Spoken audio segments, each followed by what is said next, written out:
Hello అండి. నమస్తే. కథామృతం ఛానల్‌కి స్వాగతం. ప్రముఖ రచయిత లల్లాదేవి గారు రాసిన నవల 'శత్రు సంహారం' 7వ భాగం. ఉలిక్కిపడి లేచాడు ఇబ్రహీం. అతని కళ్ళు ఎర్రగా ఉన్నాయి. గత రాత్రి దట్టించిన మందు తాలూకు హ్యాంగోవర్‌లోనే ఉన్నాడు. ఉదయం 9:30 వరకు అదే నిద్ర లేవటం. తెల్లవారుజామైందాకా తాగుతూనే ఉన్నాడు. దుర్గ అతనికి ప్రియాతి ప్రియమైన సాని. ఆమె అందిస్తే చాలు, కాదు అనలేడు తాగుడు. మెలకువ వచ్చిందా బిడ్డా అని అడిగింది విజయదుర్గ. అతడు నవ్వాడు. రాత్రి భలే తమాషా అయిన తిట్లు తిట్టావు. ఏది? మరోసారి అలాంటివి వినిపించవు అన్నాడు గుర్తు తెచ్చుకొని పడి పడి నవ్వుతూ.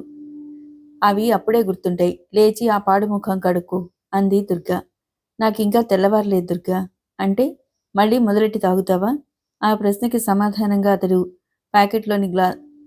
ప్యాకెట్ని గ్లాసులో కొంపుకున్నాడు. పేపర్ అందుకున్నాడు. 3 రోజులుగా పేపర్లో చాలా ఘోరమైన వార్తలు, ఫోటోగ్రాఫులు వస్తున్నాయి. ఇదేమిటి? ఈ వార్త నువ్వు చూసావా? ఏమిటా వార్త? రోజూ వింటూనే ఉన్నాం కదా తాపీగా అన్నాడు. నీ కొంప మునిగిపోయిందిరోయ్ దేవుడా బాబు. ఏమిటది? ఎవరైనా నన్ను గుర్తించారా? కొంచెం చెల్లించాడు. గుర్తించడం అంటావేంటి? అంతా పోయింది. అదేంటో చదివి చెప్పరాదు? తార్నాకలో దుండగుల మీద పోలీసుల దాడి. అందాక పోయిందా వీళ్ళ ప్రతాపం? వివరంగా చదువు. పోలీసులు తార్నాకలోని గోరీల దొడ్డి, మసీదు ప్రాంతాలపై దాడి చేశారు.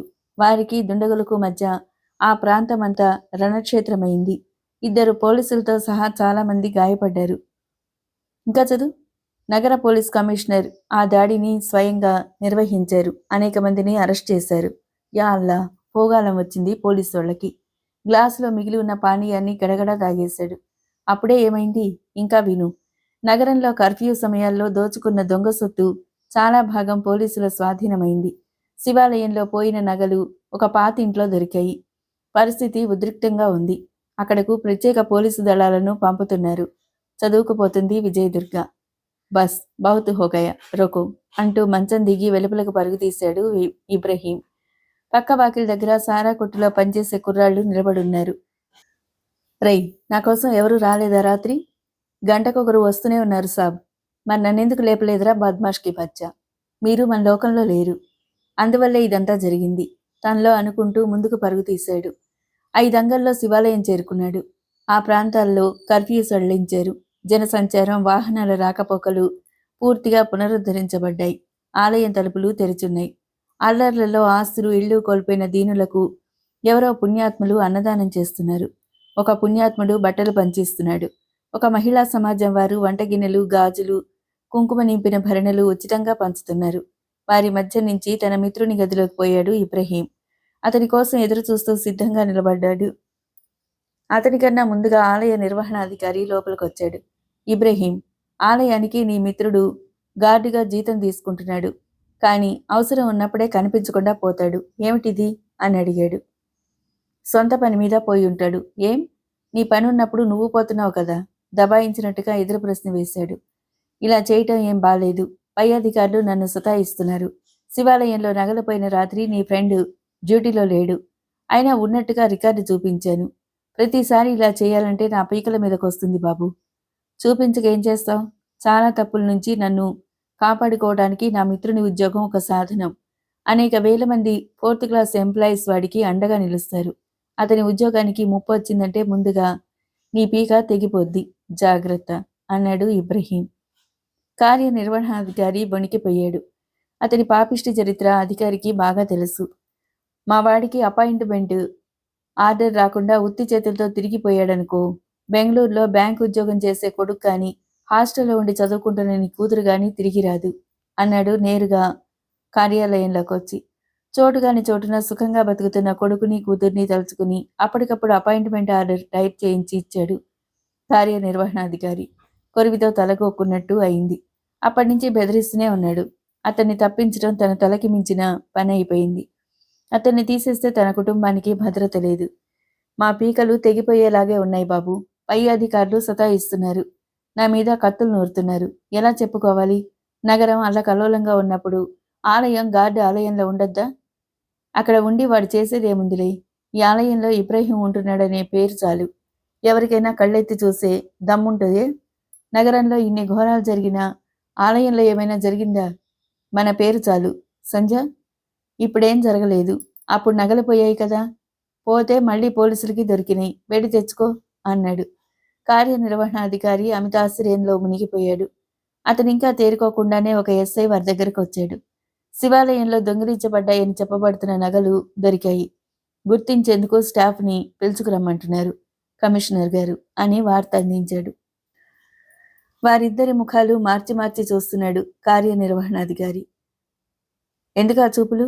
ముందుగానే నాకు ఎలా తెలిసిందనా? బద్మాష్, శివుడాజ్ఞ లేకుండా చీమైనా కుట్టదంటున్నావు కదా నువ్వు? అలాగే ఈ ఇబ్రహీం ఆజ్ఞ లేకుండా ఈ నగరంలో జేబు దొంగైనా బ్లేడు పట్టడు. పోదాం పదా అన్నాడు ఎస్ఐకి వినిపించకుండా. అవునవును, పోదాం పదా అన్నాడు కార్యనిర్వహణాధికారి. ఎస్ఐ వెంట ఇద్దరు పోలీస్ కంట్రోల్ రూమ్కి బయలుదేరారు. ఈవో రాకముందు నుంచే అతని కోసం ఎదురు చూస్తున్న ఎమర్జెన్సీ వాడుతున్నట్టుగా ఇబ్రహీంకి సిగ్నల్ అందించాడు. ఈవోతో పాటుగా నడుస్తున్న ఎస్ఐ ఇబ్రహీం ఆగిపోయాడు. ఆ గూండా యువకుడు వచ్చి కలిశాడు. నీకు చెప్పాల్సిన అర్జెంటు వార్తలున్నాయి. చాలాసేపుగా ఎదురు చూస్తున్నా. అన్నీ నాకు తెలుసురా బేట. ఆ పరిస్థితులు కళ్ళారా చూసేందుకు పోలీస్ కంట్రోల్ రూమ్కి పోతున్నా. ఇదో మంచి అవకాశం. కంట్రోల్ రూమ్ నుంచి తిరిగి రాగానే వచ్చి కలుస్తానని దేవీప్రసాద్ గారితో చెప్పు. కైలాష్ చెద్దా బడా బద్మాష్, దొంగలకి దొంగ. నా మీద ఏదో నూరిపోస్తుంటాడు. కనిపెట్టి ఉండండి. వెళ్ళొస్తా అన్నాడు ఇబ్రహీం. ఇబ్రహీం, నువ్వు స్వయంగా పోలీస్ కంట్రోల్ రూమ్కి వెళ్తావా? ఏమవుతుంది బే? దిల్లుండాలి, దిమాకుండాలి కానీ. ఏమవుతుంది? పోయి దేవప్రసాద్కి సమాచారం తీసుకొస్తానని చెప్పు అంటూ ముందుకు సాగిపోయాడు ఇబ్రహీం. ఎవరా మనిషి? ఎస్ఐ అనుమానంగా ప్రశ్నించాడు. నేను ఆలయానికి గార్డు చుట్టాన్ని. వాళ్ళేని సమయంలో ఎవరో ఒకరికి జాగ్రత్తలు చెప్పి రావద్దా అని ఎదురు ప్రశ్నించాడు ఇబ్రహీం. సరే, వచ్చి జీబులో కూర్చో అన్నాడు. ఈవో గారు ఎస్ఐ పక్కనే ముందు సీట్లో కూర్చున్నాడు. ఇబ్రహీం వెనక పోలీసుల మధ్య కూర్చున్నాడు. దమ్ము కొట్టి చాలాసేపు అయింది, ఒకటిచ్చుకో అన్నాడు. అతను 2 రోజులుగా తాగుతున్నాడు. ఉదయం ముఖ ప్రక్షాళన లేకుండా మళ్లీ తాగాడు. అందువల్ల లిక్కర్ వాసనతో కలిసిన చాలా భయంకరమైన దుర్గంధం అతని శ్వాసతో పాటు రిలీజ్ అవుతుంది. దాన్ని భరించలేక ఆల్కహాల్ అలవాటు ఉన్నవాడే అయినా పక్కనున్న పీసి ముక్కులు మూసుకుని సిగరెట్ అందించాడు. సిగరెట్ వెలిగించుకున్నాడు ఇబ్రహీం. జీప్ కంట్రోల్ రూమ్ ముందు ఆగింది. ఏఎస్పీ కారంత్ మృతికి చాలినంత ప్రతీకారం చేయగలిగినందుకు అక్కడ సంతృప్తికరమైన వాతావరణం నెలకొనుంది. కమిషనర్ ఉగ్ర నరసింహమూర్తి అవతారం చాలించాడు. ఇప్పుడైనా చీర్ఫుల్ మూడ్లో కనిపిస్తున్నాడు. నగలు, వెపన్స్ వేరువేరు టేబుల్స్ మీద అమర్చారు. వాటిని ఫోటోగ్రాఫ్ తీసుకోవడానికి పత్రికల రిపోర్టర్లకి అనుమతి ఇచ్చారు. దుండగలతో తార్నాకలో పోలీసులు జరిపిన ముఖాముఖి యుద్ధం గురించి, పోలీసుల విజయం గురించి, దానికి నాయకత్వాన్ని స్వయంగా నిర్వహించిన కమిషనర్ అనుభవం గురించి అడుగుతున్నారు. ఆసక్తికరమైన ప్రశ్నలకు ఉల్లాసకరమైన ధోరణిలో సమాధానాలిస్తున్నారు పోలీస్ కమిషనర్ గారు. ఆ గదిలోకి ఈవోని ఇబ్రహీంని తీసుకుపోయాడు ఎస్ఐ. వారిని పరిచయం చేశాడు. కమాన్ ఫ్రెండ్స్, మీకొక శుభవార్త చెప్పాలని పిలిపించాను.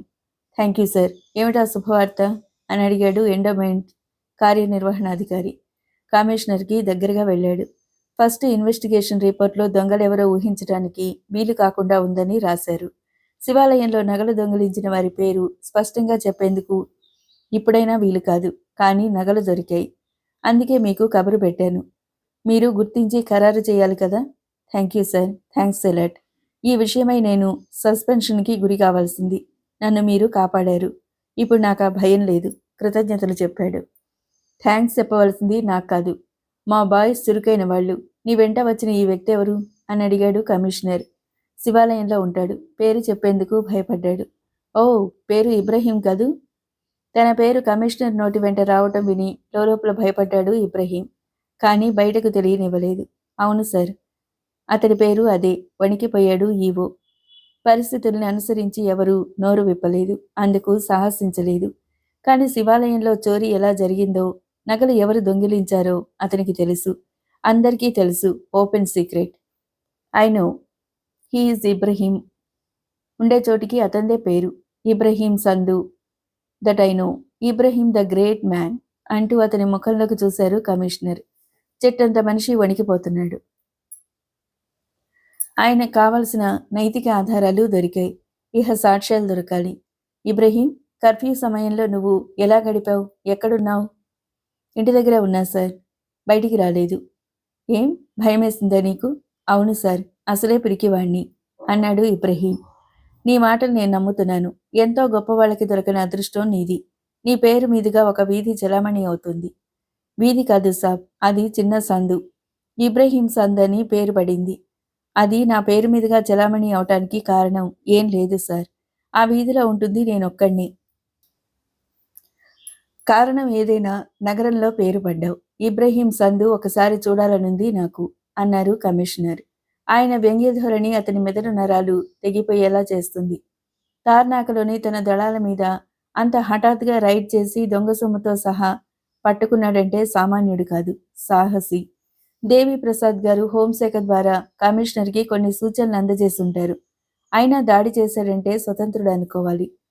ఈ దాడిలో తన మనుషులంతా అతనికి బందీలయ్యారు. మరేం చెప్పాలో తెలియదు. ఆయన దగ్గర ఎటువంటి సమాచారం సిద్ధంగా ఉందో ఊహించేందుకు వీలు కాదు. అందుకే వణికిపోయాడు ఇబ్రహీం. తాను తొందరపడి రావటం సాహసమని ఊహించాడు. కమిషనర్ అంతటితో ఆ సంభాషణ ముగించి రెండో టేబుల్ మీద కప్పిన ముఖమల దుప్పటిని తొలగించాడు. శివాలయంలోంచి మాయమైన నగలు కనిపించాయి. వాటి పక్కనే తాను వాటిని ఏ సంచిలో దాచాడో అది కూడా ఉంది. నల్లని సంచి నగల పక్కనే దర్శనమిచ్చింది. ఇబ్రహీం పళ్ళు నూరాడు. ఎవరూ ఊహించని విధంగా దాడి నిర్వహించి తన స్వర్గాన్ని కూల్చేశాడు ఈ కమిషనర్. మళ్లీ దాన్ని నిర్మించుకోవటానికి కొన్ని సంవత్సరాలు పడుతుంది. కానీ తానిప్పుడు ఏం చేయలేడు. ఇవి శివాలయం నుంచి అపహరించబడిన నగలే, రూఢీ చేశాడు ఈవో. మరి ఆ సంచి ఎవరిది? అది మాకు తెలియదు సార్. నీకు తెలుసా? ఇబ్రహీంని చూస్తూ అడిగాడు కమిషనర్. నాకు తెలియదు సాబ్. So you come to court and get it hand over items అని చెప్పేసి చకచక ఆ గది వదిలి వెళ్ళిపోయాడు కమిషనర్. ఇద్దరు జూనియర్ పోలీస్ ఆఫీసర్లు వచ్చి ఆ స్థానంలో నిలబడ్డారు. గుండెల నిండా గాలి పీల్చాడు ఇబ్రహీం. కార్యనిర్వహణాధికారి తిరిగిపోతూ అతన్ని వెంట రమ్మని పిలవలేదు. యమసదనంలోంచి బయటపడుతున్న వాళ్ళ చకచకా వెళ్ళిపోయాడు. ఇబ్రహీం తెలిసిన ముఖాల కోసం చూశాడు. ఒక ఆఫీసర్ కనిపించాడు. తార్నాకలో అరెస్ట్ అయిన వారి లిస్టు దొరుకుతుందా అని అడిగాడు. సాయంత్రం తెచ్చిస్తాను అన్నాడు రహస్యంగా. వారిని కంటితో చూసేందుకు వీలవుతుందా? అది సాధ్యపడదు. కమిషనర్ గారు స్వయంగా తన ఛాంబర్లోకి తీసుకుపోయి వారిని ఇంట్రాగేట్ చేస్తున్నారు. వీలు పడదు. కాదు, నేను వారిని చూడాలి, చూసి తీరాలి. నా పనులంతా నా మనుషులంతా కకావికలమైపోయారు. ఎవరు లోపలున్నారో ఎవరు బయటున్నారో అదైనా తెలియాలి. లేకపోతే దేవీప్రసాద్ నన్ను విడిచిపెట్టాడు. నీకు చాలా మంచి బహుమానం ఇస్తాను. నాకు వారిని చూపించాలి. అతని మంకుపట్టి చూసి పోలీస్ ఆఫీసర్ నీరసించిపోయాడు. ఇదేమిటనుకున్నావు బాబు? పోలీస్ కమిషనర్ ఆఫీసు, తార్నాక కాదు. కమిషనర్ గారే స్వయంగా రైడ్ చేసి పట్టుకున్న నేరస్తులు. వారిని తానే స్వయంగా ప్రశ్నిస్తున్నారంటే దాని ప్రాముఖ్యత ఏంటో తెలుసుకో. ఈ కమిషనర్ అగ్గిరాముడు బాబు. తోక జాడించావంటే నిర్దాక్షిణ్యంగా కత్తిరించి పారేస్తాడు. That's all. నీ ముఖం. ఇలాంటి వాళ్ళని చాలామందిని చూశాను. భయం లేదు. పద. వారి వివరాలు తెలుసుకోకుండా తిరిగిపోవటం కన్నా నేను కూడా అరెస్ట్ కావటమే మంచిది. పోదాం పద. కమిషనర్ గారి ఛాంబర్లోకే? అవును, ఛాంబర్లోకే. ప్రాణాల మీద ఆశ లేదా? నీకే లేదనుకుంటాను అని బెదిరించాడు ఇబ్రహీం. ఆఫీసర్ పని వెనక నుయ్యి ముందు గొయ్యిలా ఉంది. యాంత్రికంగా నడిచాడు. ఛాంబర్ తలుపులన్నీ మూసున్నాయి. ప్రతి వాకిల్ దగ్గర పోలీస్ బలగం అప్రమత్తంగా ఉంది. లోపల కిటకిటలాడిపోతుంది. నేరుగా వెళ్లి ఒక డోరు మీద చేయి వేశాడు ఇబ్రహీం. తలుపులు తెరుచుకున్నాయి. కమిషనర్తో సహా ఆఫీసర్స్ అందరూ తలలు తిప్పి చూశారు. ఒకే ఒక్క చూపుతో లోపల ఉన్న వారందరూ తన మనుషులేని గుర్తించాడు ఇబ్రహీం. తార్నాకలో గోరీల దొడ్డి దగ్గర రక్షణ వ్యవస్థగా ఏర్పరచుకున్న మనుషులే వారంతా. వారు కూడా అతన్ని గుర్తించారు. పోలీసులు పట్టుకుపోవటం, అతను వచ్చి విడిపించుకుపోవటం ఇలా జరుగుతూ ఉండటం మామూలే. వారు మళ్ళీ అతను అందుకే వచ్చాడని పొంగిపోయారు. అయితే ఈసారి ఆఫీసర్స్ మరింత పట్టుదలతో ఉన్నారు. కమిషనర్ అగ్నిహోత్రుల్లా ఉన్నాడు. తన డిపార్ట్మెంట్ అధికారిని బలి తీసుకున్న సంఘటన అతని గుండెల్ని మండిస్తుంది. ప్రతీకార వాంఛ గుండెల్లో కొండలా పేరుకుపోయింది. ఏ స్థితిలోనూ రాజీ పడాలన్న ఆలోచన లేదు. ఎవరు నువ్వు? ఎందుకొచ్చావు? గద్దించాడు. ఇంతకు ముందే మీరు నన్ను చూశారు. అవును, చూశాను. కానీ అనుమతి లేకుండా ఈ గదిలోకి ఎందుకొచ్చావని అడుగుతున్నాను.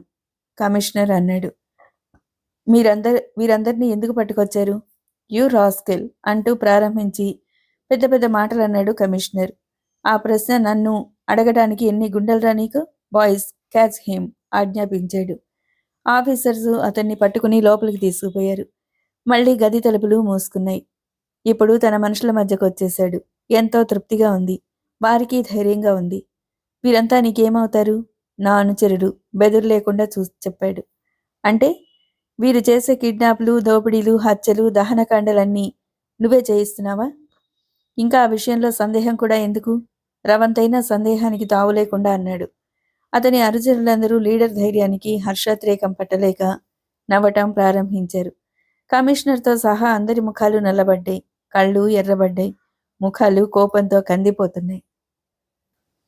ఎంత ధైర్యంరా నీకు?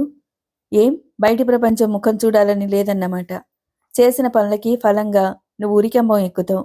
ఈలోగా నీలాగా నీ తప్పులు వివరాలు సేకరించేందుకు ఇంట్రాగేషన్ అని ఓ సత్కారం జరుగుతుంది.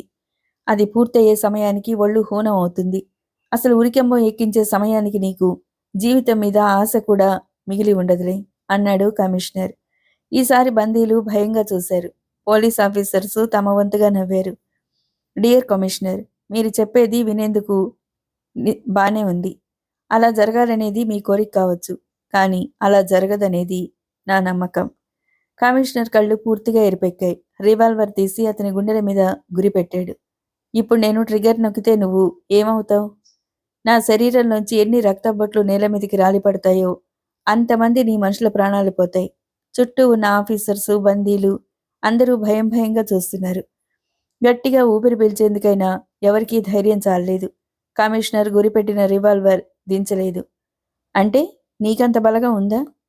మేము నేరస్తులమే, ఒప్పుకుంటాను. కానీ మా చేతులు చాలా శక్తివంతమైనవి. మా మనసులు చాలా క్రూరమైనవి. మా హృదయాలు కర్కశమైనవి. చెడుని జయించే శక్తి ఈ ప్రపంచంలో మంచికి లేదు. నువ్వు ట్రిగర్ నొక్కితే ఒక నేరస్తుడు చనిపోతాడు. కానీ ఆ తర్వాత జరిగే పరిణామాలకు నువ్వే చాలా బాధపడతావు అన్నాడు ఇబ్రహీం. కమిషనర్ ఆఫీసర్స్ వంక చూశాడు. అందరూ భయంతో బేసూపోయి ఉన్నారు. కాస్త ధైర్యం మిగిలి ఉన్న ఓ ఆఫీసర్ పెదవి కదిపాడు. సార్, అతని ప్రాణాలు తీయకండి. ఎందుకలా అంటున్నావు? కమిషనర్ అన్నాడు. దానికి చాలా కారణాలున్నాయి. అదేంటో చెప్పు. కమిషనర్ గొంతు చించుకుని అరిచాడు. ఉక్రోషంతో జేవరించిన ముఖంతో కళ్ళు మందార రేకుల్లా మరింత ఎర్రబడున్నాయి. కోపం ఎక్కువైన కారణంగా కళ్ళ వెంట నీరు కూడా వస్తుంది. మీరు ఒకసారి గదిలోకి వస్తే చెప్తాను. ఇక అనివార్యమైన పరిస్థితిగా కమిషనర్ రివాల్వర్ దించాడు. ముందుగా తమ ఛాంబర్ కానుకుని ఉన్న ప్రైవేట్ రూంలోకి నడిచాడు. అతని వెనక భయంగా వెళ్ళాడు. చంపద్దని సలహా ఇచ్చిన ఆఫీసర్. అటువంటి సలహా ఇచ్చిన కారణం ఏంటో చెప్పు. కారణం సరిగా ఉంటే నువ్వు బ్రతుకుతావు. లేకపోతే నేనేం చేస్తానో నాకే తెలియదు. ఆవేశంతో ఊగిపోతున్నాడు కమిషనర్. సార్, అతని గురించి నాకు బాగా తెలుసు. అతని వెనుక అలయన్స్ కంపెనీ యజమాని దేవీప్రసాద్ ఉన్నారు. మంత్రి గారు, హోమ్ డిపార్ట్మెంట్ సెక్రటరీ ఆయన మనుషులు. మరొక వాస్తవం చెప్తాను. మన డిపార్ట్మెంట్లో దేవీప్రసాద్ గారికి చాలామంది భక్తులున్నారు. వారిలో నేను కూడా ఒకణ్ణి. మీరంతా కలిసి ఏం చేస్తామంటారు? అతను చనిపోతే హోమ్ డిపార్ట్మెంట్లో అంతఃకలహం తప్పదు. మీరు రాజీనామా చేయాల్సి వస్తుంది. కమిషనర్ కొయ్యబారిపోయాడు. రాహుల్, నేనెవరో మీరింకా గుర్తించలేదు కదూ? ఏదో కారణం వల్ల దేవీప్రసాద్ గణంలో పనిచేస్తున్నావు. వారికి అనుకూలంగా నటిస్తున్నావని అర్థమైంది. కానీ అసలు నేనెవరో నీకింకా అర్థం కాలేదు. అది యథార్థమే కావచ్చు. నువ్వు చెప్పరాదు? నేను సంపత్ మాస్టర్ అమ్మాయిని అంది పీయూష. 2 క్షణాలు రెప్పవాల్చడం మర్చిపోయాడు రాహుల్. నీ గురించి తెలుసుకోవాలని నేను ప్రయత్నించాను. కానీ ఇలా కనిపిస్తావని ఊహించలేదు అన్నాడు. పీయూష కళ్ళు వర్షించాయి. చెంపల మీద కారిన కన్నీరు తుడుచుకుంది. రాహుల్, అందరి జీవితాల్లోనూ అపశృతులుంటాయి. కానీ నా జీవితమే అపశృతిగా మారిపోయింది. మనం చేసే తప్పులకు ఒక్కొక్కసారి మనమే కారణం. ఒక్కోసారి పరిస్థితులు కారణం. కారణాలేవైనా ఫలితాలు మనమే అనుభవించాలి. నిన్ను ఇలా చూస్తానని అనుకోలేదు. అవును రాహుల్, ఇలాంటి స్థితిలో నీ ముందు నిలబడాల్సి వచ్చినందుకు సిగ్గుతో తలదించుకుంటున్నాను. నేను దొరబిడ్డలా బ్రతకాలనుకున్నాను. కానీ పరిస్థితులు నన్ను దొంగగా మార్చాయి. పీయూష, ఎందుకిలా జరిగింది? ఆకాశంలోంచి పెద్ద పెద్ద చినుకులు రాలి హుస్సేన్ సాగర్లో పడుతున్నాయి. ట్యాంక్ బండి మీద ఈ వంక నుంచి ఆ వంకకు పోయేందుకు వీలు కాకుండా వాహనాలు రద్దీగా తిరుగుతున్నాయి. ఉరుములు, మెరుపులు ప్రారంభమయ్యాయి. అన్నయ్య చనిపోయిన రోజు నా జీవితంలో చాలా దురదృష్టాన్ని నింపింది రాహుల్. ఆ తర్వాత నేను కసాయిగా మారాను. అన్నయ్యని ఆ రోజు కిరాతకంగా చంపుతూ ఉంటే కళ్ళారా చూశాను. నా మనసులో ప్రతీకారం చెలరేగింది. అగ్ని భుగభుగలు లేచాయి. వారి పతనం కోసమే వారితో కలిసి పనిచేయటం ప్రారంభించాను. వాళ్ళు నన్ను నమ్మారు. వారితో కలిసి నేరాలు చేశాను. కానీ స్వార్థపరులు నిర్మించుకునే వ్యవస్థలు చాలా బలీయంగా ఉంటాయి. వాటిని కూల్చడానికి నాలాంటి వారికి శక్తి చాలదు. వీరి విషయం నాకు అర్థమయ్యేసరికి నేను బురదలో కూరుకుపోయాను రాహుల్. స్వార్థపరుల యంత్రాంగంలో ఒక భాగంగా మారిపోయాను. దానికి నువ్వేం బాధపడకు. స్వార్థపరుల సామ్రాజ్యాలు ఎంత బలీయమైనవైనా అవి కూలిపోక తప్పదు. ఒకనాటికి వాస్తవాన్ని నేను నిరూపిస్తాను. నువ్వు నాతో ఉంటే ఆ వ్యవస్థను నేనే కూల్చేస్తాను. ప్రభుత్వం, పోలీసులు చేయలేని పని అది. నేను సైనికుణ్ణి, మర్చిపోయావా? నువ్వు సరిహద్దుల్లో పనిచేయాలి కదా. ఈ భారతీయ సమాజానికి శత్రువులు ఎక్కడున్నా వారితో నేను పోరాడతాను. ప్రస్తుతం మన శత్రువులు సరిహద్దుల అవతల కన్నా సరిహద్దుల లోపలే ఎక్కువగా ఉన్నారు.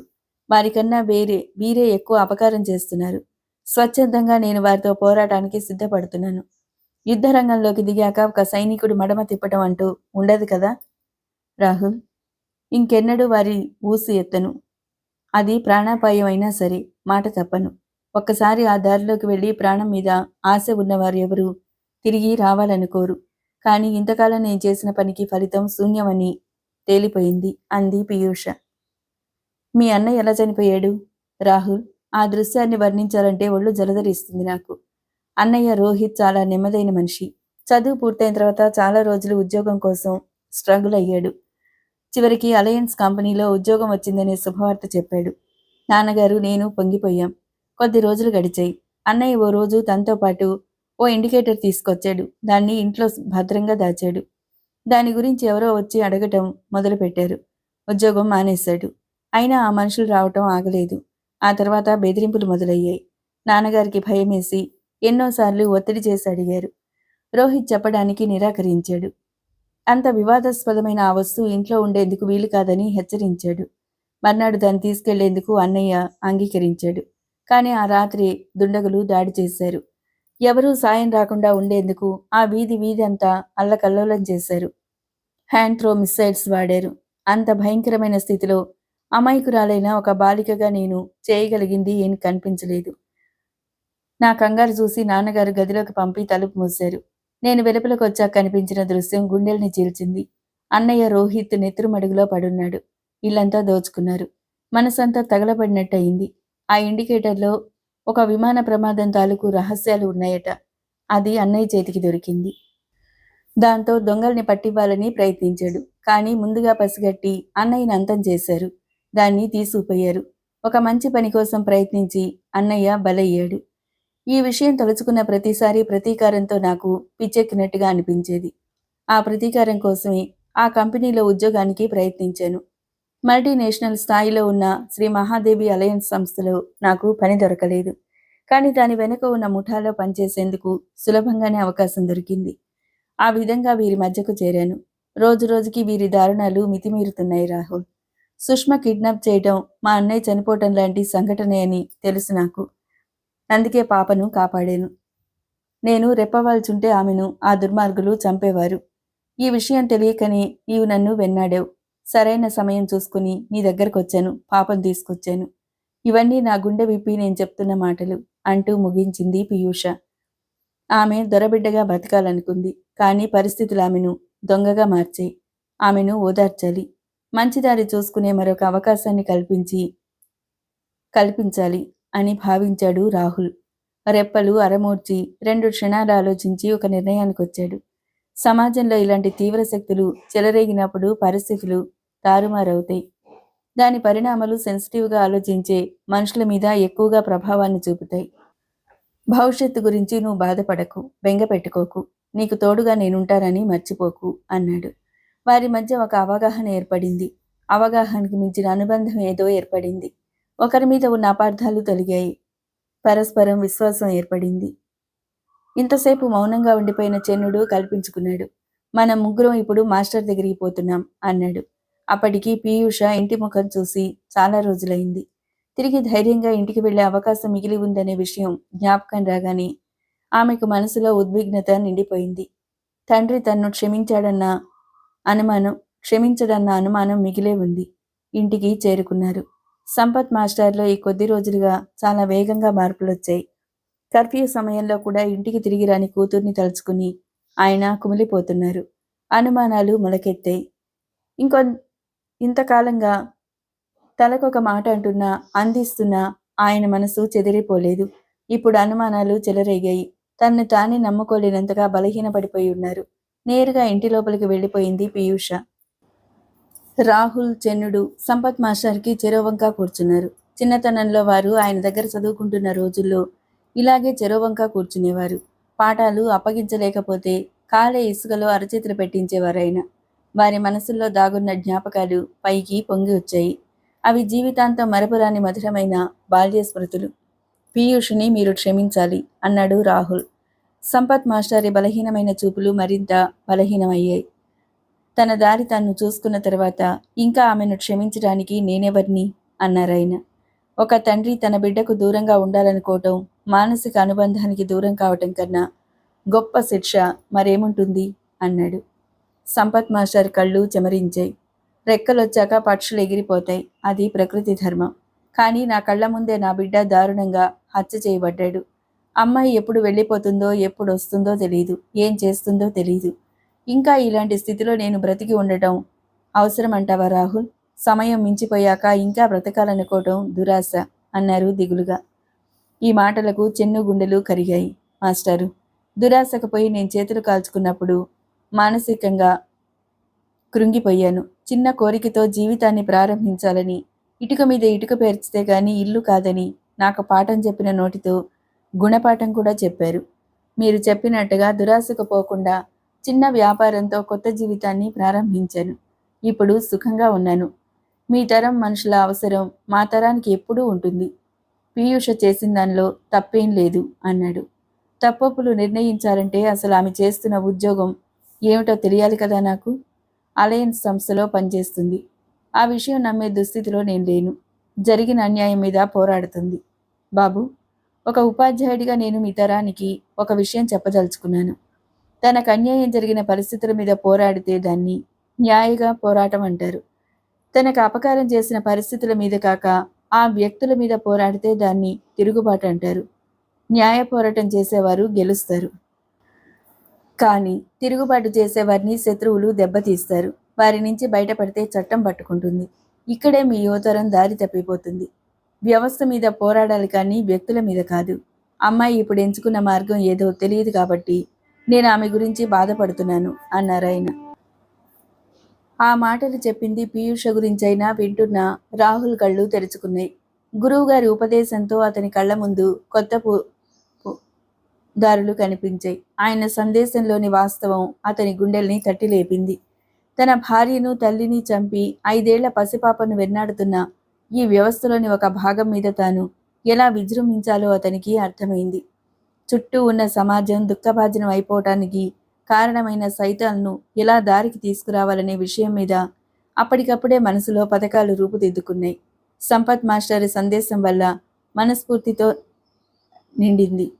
మాస్టారు, జరిగిందంతా మీరు మర్చిపోవాలి. ప్రస్తుతం సెలవు తీసుకొని కొంతకాలం పాటు నగరంలోనే ఉండిపోవాలని నేను అనుకుంటున్నాను. నేను కొన్ని కార్యక్రమాలు చేయాలనుకుంటున్నాను.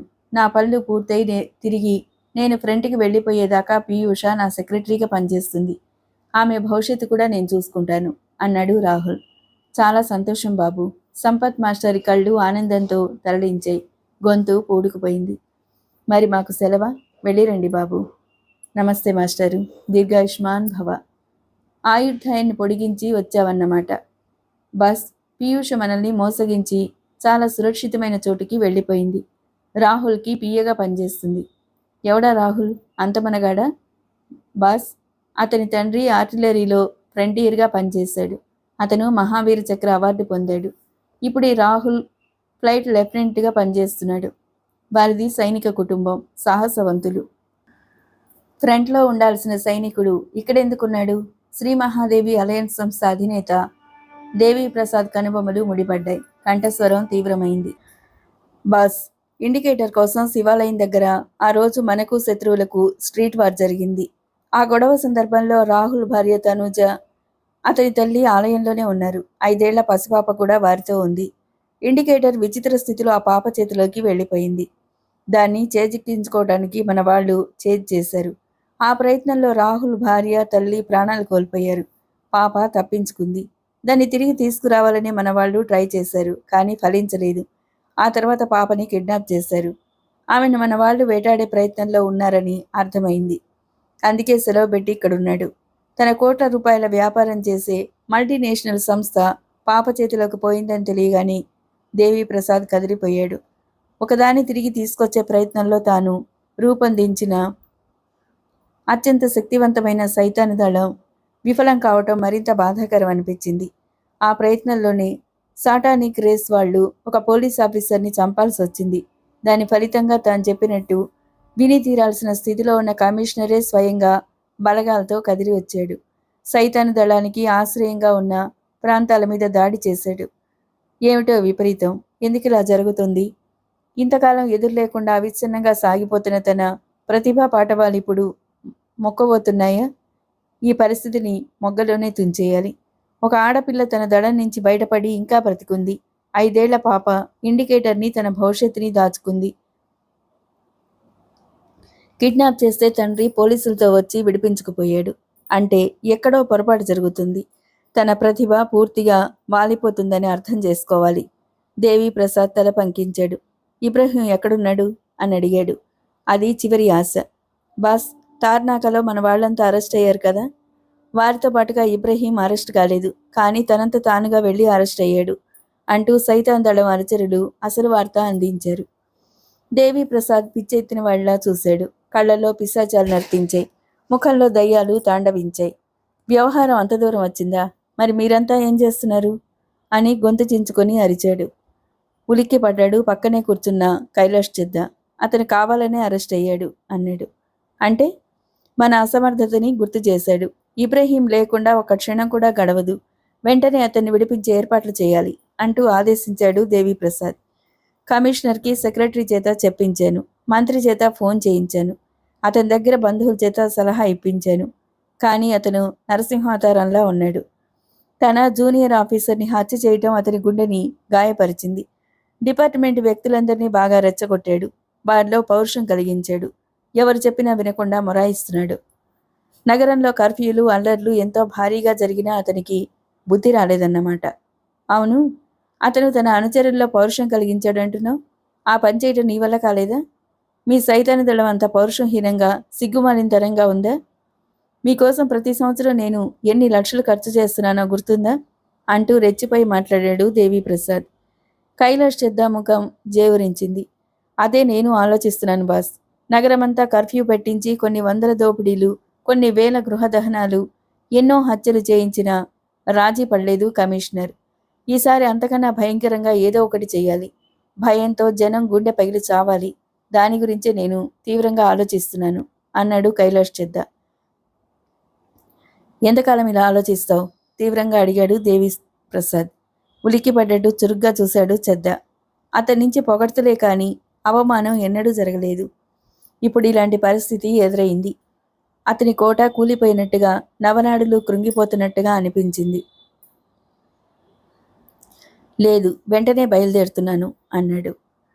That's good. వెళ్ళేం చేస్తావు? ఇబ్రహీంని విడిపించి తీసుకొస్తాను. ఏం చేస్తావో చెప్పు, చేసి చూపిస్తాను. నేను తీర్చిదిద్దిన సైతాను దళానికి ఎంత క్రమశిక్షణ ఉందో, ఎంత శక్తి ఉందో నిరూపిస్తాను. దట్స్ గుడ్, వెళ్ళిరా అన్నాడు దేవీప్రసాద్. కైలాష్ చెద్దాతో పాటు వార్తలు చెప్పేందుకు వచ్చిన అనుచరుడు కూడా వెళ్ళిపోయాడు. దేవీప్రసాద్ ఏసీ మెషిన్లు పనిచేస్తున్న తన ఛాంబర్లోకి వెళ్ళిపోయాడు. తన కోసం అమర్చిన ఓ సింహాసనంలో కూర్చున్నాడు. మనశ్శాంతి కావాల్సి వచ్చినప్పుడల్లా అతడు ఆ చోట్లో కూర్చోవటం అలవాటు. ఒక అమ్మాయి అది గ్రహించి పాదపీట అమర్చింది. ఆమె వంక తోడేళ్లు కళ్ళతో చూశాడు దేవీప్రసాద్. ఒక అమ్మాయి నన్ను మోసగించింది అన్నాడు కళ్ళు మూసుకుని. పాదపీట అమర్చేందుకు వచ్చిన అమ్మాయి ఉలిక్కిపడింది. అయితే ఏం చేయమంటారు బాస్ అంది దీనంగా. ఆడదాని రక్తం చూస్తే కానీ ఇప్పుడు నా మనసు శాంతించదు. అందుకు నన్నేం చేయమంటారు బాస్? ఇంకా అర్థం కాలేదా? క్రూరంగా చూశాడు. ఆ అమ్మాయి వణికిపోతుంది. ఒక పదునైన చాకు తీసి ఆమెను చేతి మీద కోశాడు. మెడ మీద గాయం చేశాడు. నునుపైన చెంపల్ని చెక్కాడు. రక్తం ధారలుగా కారుతున్న ఆమె పెదవి విప్పలేదు. పెదవి కదిపితే అలాంటి సమయంలో ప్రాణాలే పోతాయని తెలుసు. ఒక స్త్రీ శరీరం నుంచి కారుతున్న రక్తధారల్ని సంతోషంగా చూస్తున్నాడు దేవిప్రసాద్. పీయూష్ అతనిని మోసగించి సైతాన్ దళం నుంచి తప్పుకోగలగటం అతనికి ఎంతో బాధ కలిగించింది. వాస్తవంగా ఆమెను చంపాలని అతని కోరిక. ఆ అవకాశం ప్రస్తుతానికి లేదు. అందుకే మరొక స్త్రీ శరీరాన్ని గాయపరిచి తన శాడిజాన్ని తృప్తిపరుచుకుంటున్నాడు. బయట నుంచి భోజనాలు తెప్పించుకునే ఏర్పాటుకు కూడా కమిషనర్ నిరాకరించాడు. సాధారణ పరిస్థితుల్లో దాదాలు జైల్లో ఉన్నప్పుడైతే షడ్రసోపేతమైన భోజనం బయట నుంచే అందుతుంది. ఈసారి అలా జరగలేదు. ఇబ్రహీంతో సహా అందరి చేత చిప్పకూడు తినిపించాడు కమిషనర్. దాదాలందరికీ గుండెలు మండుతున్నాయి. గతంలో ఇలాంటి అవమానం ఎన్నడూ జరగంది. ఈసారి సైతాన్ దళానికి ఘోర అవమానం. దానికి కారణం కమిషనర్. అతని మీద ప్రతీకారం చేసేందుకు లోపలి శక్తులే కాక బయటి శక్తులు కూడా ప్రయత్నిస్తున్నాయి. కానీ ఆయన మొండి శిఖండిలాగా నిలబడ్డారు. నేను బాగా ఆలోచించి ఒక నిర్ణయానికి వచ్చాను. వీళ్ళందరినీ ఒకచోట ఉంచటం మంచిది కాదు. వేరు వేరు ప్రదేశాలకు తీసుకుపోవటం తక్షణ కర్తవ్యం. కర్ఫ్యూ వల్ల కంట్రోల్ రూమ్లన్నీ నిండి ఉన్నాయి. కోర్టు హాజరుపరిచేలోగా ఎలాంటి అఘాయిత్యం చేయకుండా చూడాలి. అందరూ అలర్ట్గా ఉండాలి అంటూ ఆదేశాలు జారీ చేశాడు. సరే, ఇబ్రహీం గురించి ప్రభుత్వ పక్షాలు అడుగుతున్నాయి. అతనికి ఈ గొడవలతో సంబంధం లేదని వాదిస్తున్నారు. ఎలాంటి ఒత్తిళ్లకు నేను లొంగదలుచుకోలేదు. పెద్దలు అతన్ని విడిపించాలని సాక్ష్యాలతో సహా ముందుకొస్తున్నారు సార్ అన్నాడు మరో ఆఫీసర్. అతను చాలా ఘోరాలు చేశాడనడానికి నేనే సాక్ష్యం. సాక్షాత్తు కమిషనర్ గారే స్వయంగా ఈ మాట అన్న తర్వాత మరిక మాట్లాడేందుకు ఎవరూ సాహసించలేదు. అంతటితో సమావేశాన్ని ముగించి ఇబ్రహీంని బంధించొచ్చిన గదిలోకి వెళ్లారు. అతను ఒంటరిగానే ఉన్నాడు. దిక్కులు చూస్తున్నాడు. మీ దళం పేరు సైతాన్ దళం అంటారట, నిజమేనా? నిజమేనని మీరు అనుకుంటున్నారు కాబట్టి సమాధానం చెప్పవలసిన అవసరం నాకు లేదు, తలబిరుసుగా జవాబిచ్చాడు. పోనీ మీ దళం కార్యకలాపాలేంటో అదేనా చెప్తావా? ఇది చాలా పెద్ద ప్రశ్న. అడిగే శక్తి మీకుండకూడదు, చెప్పే ఓపిక నాకు లేదు అన్నాడు ఇబ్రహీం. అతని తరహా గమనించిన కమిషనర్ ఎగ్జైట్ అవ్వలేదు. పోనీ మా ఆఫీసర్ని ఎందుకు అటాక్ చేసావో చెప్పు. ఈ కారణం మీకు తెలియాలి కనుక తప్పక చెప్తాను. మీ ఆఫీసర్ మా పనులకు అడ్డొచ్చాడు, అందుకే తప్పించాం. నీకు చాలా ధైర్యం ఉంది. ఒకసారి ప్రాణాలకు తెగించేంత వరకు మనిషి భయపడతాడు. ఇక ఆ తర్వాత ప్రపంచంలో ఏ శక్తికి అతడు భయపడాల్సిన అవసరం ఉండదు. మా ఆఫీసర్ ఏ పనికి అడ్డొచ్చాడు? అసలు నాకేమీ తెలియదు సార్, క్షమించండి, నన్ను విడిచిపెట్టండి, నేను నిర్దోషిని. నవ్వుతూ మళ్ళీ జేబులో చేయబెట్టుకున్నాడు కమిషనర్. అమ్మయ్యా, రికార్డు ఆపేసావు అనమాట. ఆపేసావు కదా, ఇక చెప్తా విను. ఈ ప్రశ్న అడగబోయే ముందుగా నువ్వు జేబులో చేయబెట్టుకున్నావు. కోటు జేబులోన మినీ టేప్ రికార్డర్ ఆన్ చేసావు. ఇప్పుడు మళ్ళీ ఆపేశావు. రికార్డ్ అయ్యే మాటలు అలాగే దీనంగా ఉంటాయి. ఇప్పుడు నా మాటలో దమ్ము ఉంటుంది. నువ్వు చాలా తెలివైన వాడివి. అనుభవాలతో పండిపోయాను. నేరాలు చేయటం మొదలుపెట్టాక నీలాంటి కమిషనర్లు ఐదుగురు మారారు. నేను పోలీస్ కమిషనర్ అని నీకు తెలుసు. నువ్వు నా బంధీవి. నేను ఒత్తిళ్లకి లొంగను. అయినా ఇంత ధైర్యంగా మాట్లాడుతున్నావంటే నీ వెనుక బలం ఏమిటి? సైతాన్ ప్రపంచానికి ప్రతినిధిని నేను. నా వెనుక ఆ ప్రపంచమంతా ఉందని గుర్తుంచుకో. నాకైతేనా అపకారం జరిగితే సైతాన్లు నర్తిస్తాయి, ప్రమదగణాలు విజృంభిస్తాయి. బాగా ఆలోచించుకో అని బెదిరించాడు ఇబ్రహీం. తెగింపు హద్దులు దాటిన తర్వాత అతన్ని ఎవరాపగలరు? కమిషనర్ ఆలోచించి ఒక నిర్ణయానికి వచ్చాడు. అతన్ని కొట్టడం, తిట్టడం, మరో విధంగా పనిష్మెంట్ ఇవ్వడం అనవసరం. కోర్టులో నేరాలు నిరూపించి సరైన శిక్ష పడేలా చేయాలి. అదే సరైన పద్ధతి అనుకున్నాడు. అతని చేత తప్పులు ఒప్పించడం అసాధ్యమని తేలిపోయింది. కోర్టు వారికి దాఖలు చేయవలసిన ఛార్జీ షీట్లు పరిశీలించుకునేందుకు ఆయన వెళ్ళిపోయాడు. వేరువేరు గదుల్లో ఉంచబడిన వారందరూ మధ్యాహ్నం భోజనాల హాల్లో ఒకచోట కలిశారు. అందర్నీ పిలిచాడు ఇబ్రహీం. ఎలా ఉంది మీ పరిస్థితి అని అడిగాడు మిగిలిన వారిని. చాలా దారుణంగా ఉంది బాస్. అవమానాలు ఎన్నడూ ఎరుగం. జైలుకి రావటం అనేది విశ్రాంతి కోసం అన్నట్టుగా ఉండేది గతంలో. చాలా హాయిగా సుఖంగా గడిచిపోయేది. కానీ ఈసారి కమిషనర్ అన్నీ స్వయంగా చూసుకుంటున్నాడు. మనకి బయట సంబంధాలు లేకుండా చేశాడు. చిప్పకూడు తినిపిస్తున్నాడు. ఎంత దారుణం! ఇలాగే జరిగితే కోర్టులో మనకి శిక్ష పట్టం, మనమంతా కాకుల్లో చెట్టుకొకరు పుట్టకొకరు అయిపోవటం ఖాయం. నువ్వే ఏదైనా మంచి దారి ఆలోచించాలి. జరిగిన నేరాలు, టార్చర్ చేయటం కూడా ఎక్కువయింది. ఎంతకాలమని వాళ్ళ బాధలు పడతాం? ఏ ఒక్కరు నోరు జారినా అందరికీ శిక్ష పడుతుంది. ఎన్నాళ్ళని ఈ బాధలు భరిస్తూ నోరు అణుచుకోగలం అంటూ మొరపెట్టుకున్నాడు ఒక సైతాన్ దళం సభ్యుడు. ఇబ్రహీంకి కళ్ళు ఎరుపెక్కుతున్నాయి. ఎందుకో మన వాళ్ళు రావటం ఆలస్యమైంది. కొద్ది రోజులు ఆగండి, అన్నీ సర్దుకుంటాయి. అందరం బయటపడిపోతాం ఓదార్చాలని ప్రయత్నించాడు. బయటపడిపోతామనే ఆశ నాకు లేదు. కమిషనర్ రావణాసురుడు. ఎవరి పప్పులు ఉడకనివ్వడు. కేసులు కోర్టులో పెట్టేందుకు పకడ్బందీ అయిన ఏర్పాట్లు చేస్తున్నాడు. శిక్షలు పడిన తర్వాత ఎవరైనా ఏం చేయగలరు? మనమంతా వెంటనే బయటపడే ఏర్పాటు చేసుకోకపోతే చరిత్రహీనులో అయిపోతాం అన్నాడొక దాదా. బయటపడతామనే ఆశ నాకు లేదు, నిట్టూర్చాడు ఒక నిరాశావాది. భయపెట్టడమే కానీ భయపడటమనేది తెలియని ప్రతి ఒక్కరూ వణికిపోవటం ప్రారంభించారు.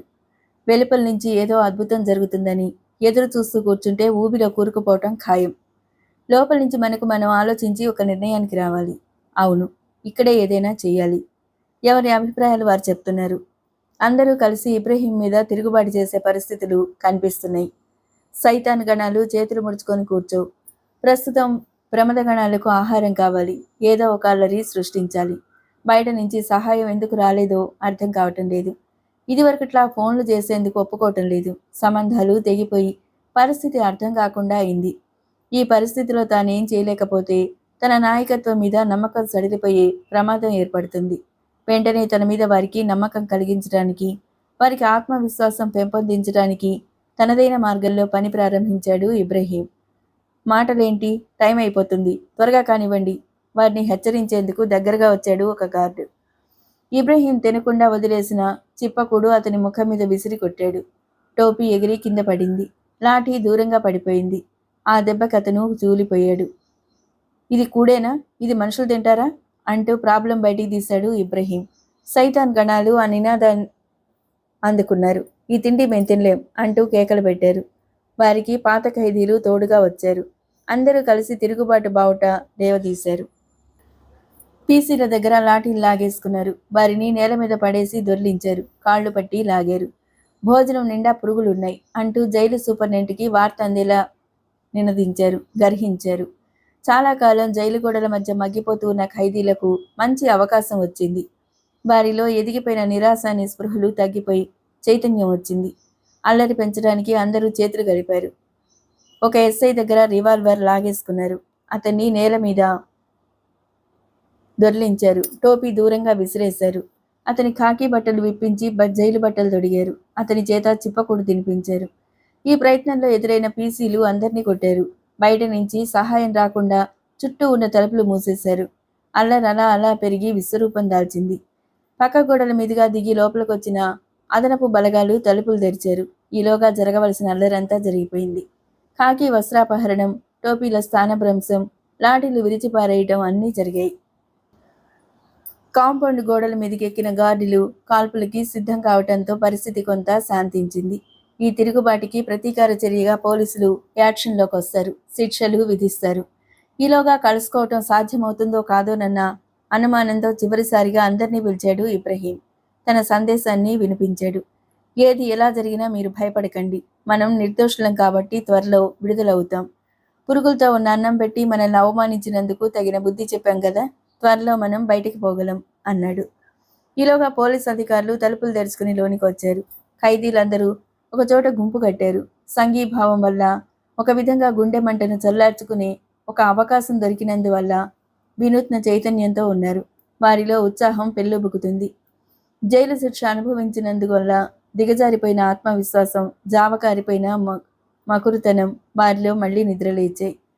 ఆత్మవిశ్వాసంతో అధైర్యాన్ని వదిలిపెట్టారు. పీసీలు ఆయుధాలతో ఆ గుంపును ఎన్సర్కిల్ చేశారు. కమిషనర్ స్పాట్కొచ్చాడు. జరిగిందంతా విచారించి కారణాలు అడిగాడు.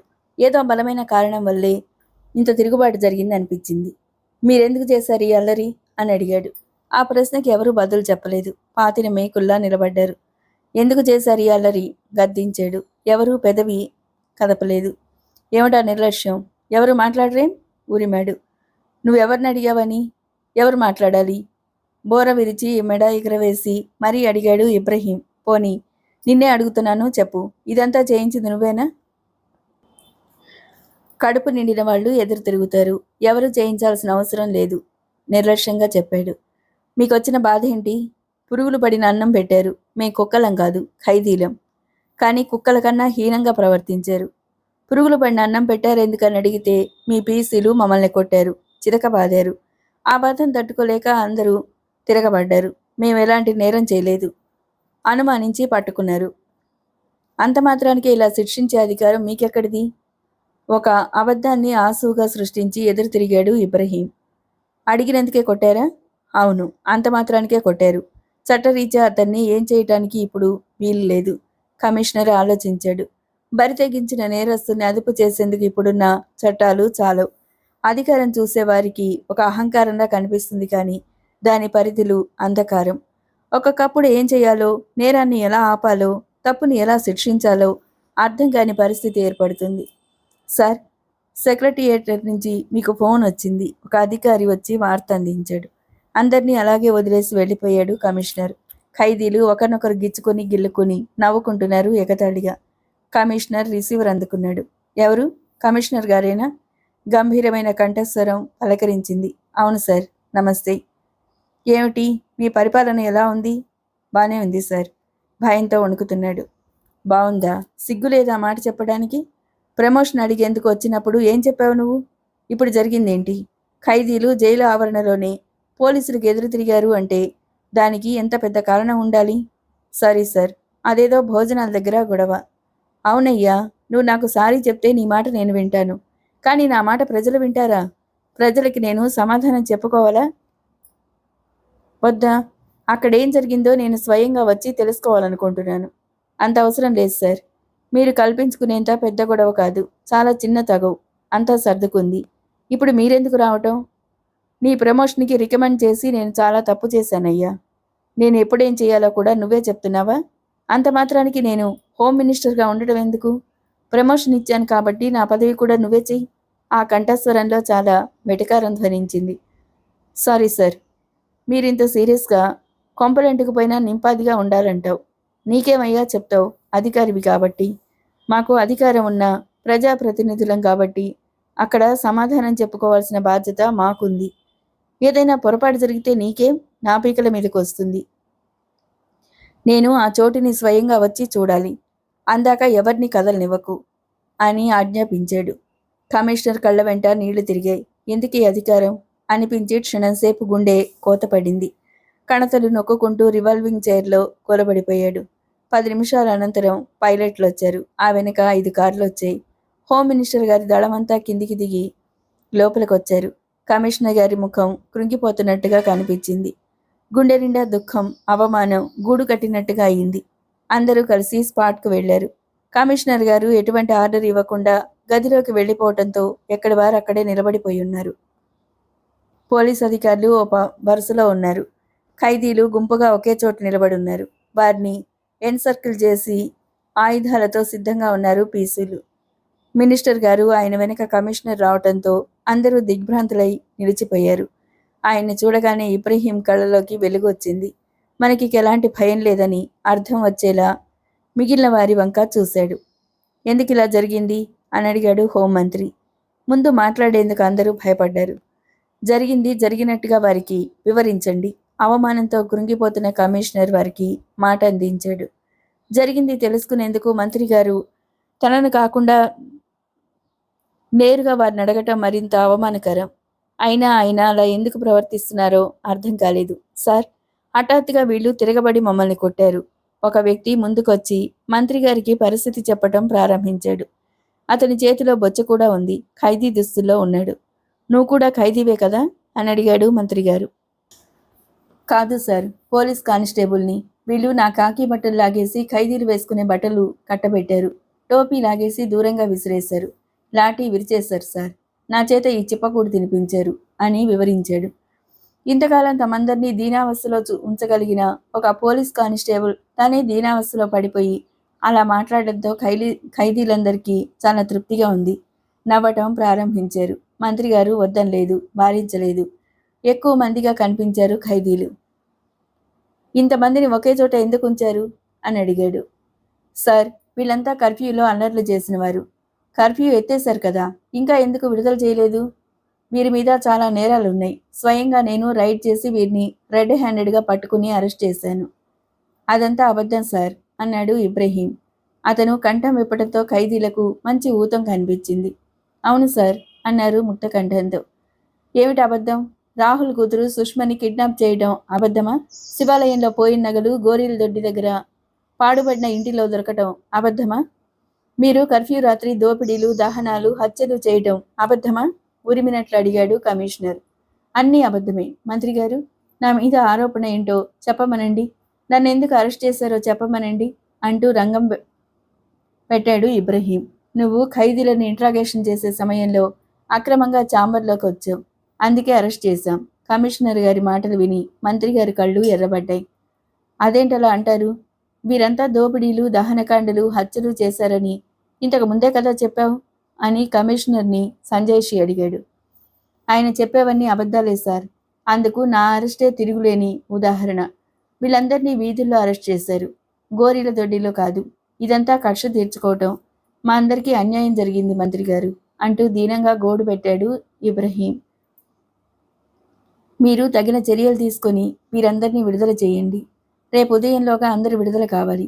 మీరు కక్షలు తీర్చుకోవాలంటే మరొక ఉద్యోగం ఏదైనా చూసుకోండి కమిషనర్ అని హెచ్చరించి సమాధానం ఇచ్చే అవకాశం లేకుండా వెళ్ళిపోయాడు మంత్రి. ఖైదీలు కేరింతలు కొడుతున్నారు. తరువాయి భాగం మరో వీడియోలో. Thank you.